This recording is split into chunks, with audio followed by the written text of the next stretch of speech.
Bismillahirrahmanirrahim. Assalamualaikum warahmatullahi wabarakatuh. Selamat siang dan salam sejahtera untuk kita semua. Yang terhormat kepada Bapak Haris Firmansyah MPD selaku dosen pengajar mata kuliah Sejarah Asia Barat.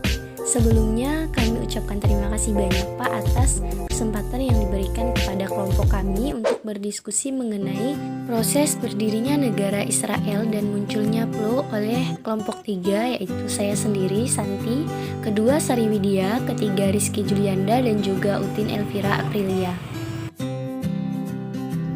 Latar belakang sejarah bangsa Yahudi yang dijadikan sebagai mata rantai sejarah Yahudi secara formal oleh pemerintah negara Israel didasarkan pada urutan sejarah yang dimulai dari masa Nabi Ibrahim sampai tahun berdirinya negara Israel pada tahun 1948.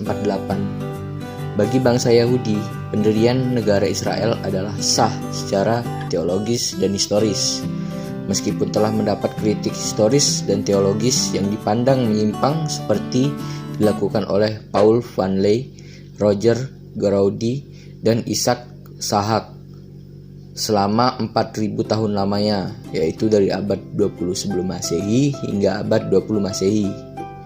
Pengembaraan hidup Yahudi akhirnya eksis kembali.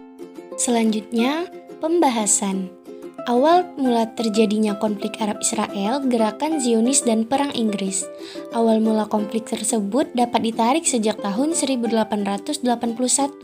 Dengan adanya pertentangan yang terjadi antara gerakan Zionis, pada masa itu baru sekitar 565.000 rakyat Arab dan 24.000 rakyat Yahudi yang tinggal di Palestina. Pihak Zionis berpendapat bahwa tanah Palestina itu merupakan tanah leluhur mereka dan mereka harus menjadikan tanah tersebut menjadi rumah mereka.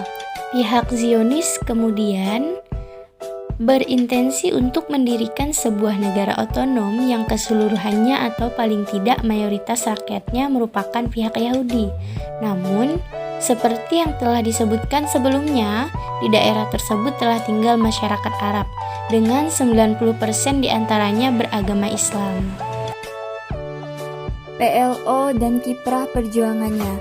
PLO merupakan sebuah konflik yang terjadi antara Israel dan Palestina yang merupakan bagian dari sejarah yang dimiliki Timur Tengah. Di antara konflik-konflik yang terjadi, konflik Israel-Palestina merupakan konflik terlama dan belum sepenuhnya terselesaikan. Terobosan sangat signifikan yang dilakukan Israel dan PLO dalam konteks proses perdamaian di Timur Tengah ketika mereka mengadakan kesepakatan Oslo I pada tanggal 13 September 1993 dan Oslo II pada tanggal 28 September 1995. Namun, proses perundingan itu tidak berjalan mulus seperti yang diharapkan, baik dalam proses awal perjanjian maupun sampai pada tahap implementasi hasil kesepakatan. Melihat fakta ini, PLO di bawah kepemimpinan Yasser Arafat bersama para pejabatnya senior PLO berupaya melakukan proses diplomasi dengan pihak Israel yang akhirnya menghasilkan kesepakatan Oslo I dan II. Peran PLO dalam kesepakatan tersebut tidak terlepas dan tujuan PLO yang fungsinya berubah dari pembebasan Palestina menjadi pembangunan sebuah negara yang berdamping dengan Israel. Gerakan Intifadah. Intifadah adalah gerakan perlawanan secara kolektif dan massal oleh rakyat Palestina terhadap Israel. Intifadah 1 terjadi di tepi barat jalur Gaza dan Yerusalem Timur. Edward Said dalam Intifada, The Palestinian Uprising Against Israeli Occupation 1989 menyebutkan Intifada 1 dimulai pada 9 Desember 1987. Kejadian ini bermula dari tewasnya Taleb Abu Zaid dan 3 rekannya sesama orang Palestina pada 8 Desember 1987. Mereka kehilangan nyawa setelah ditabrak oleh kendaraan pengangkut tank milik Israel.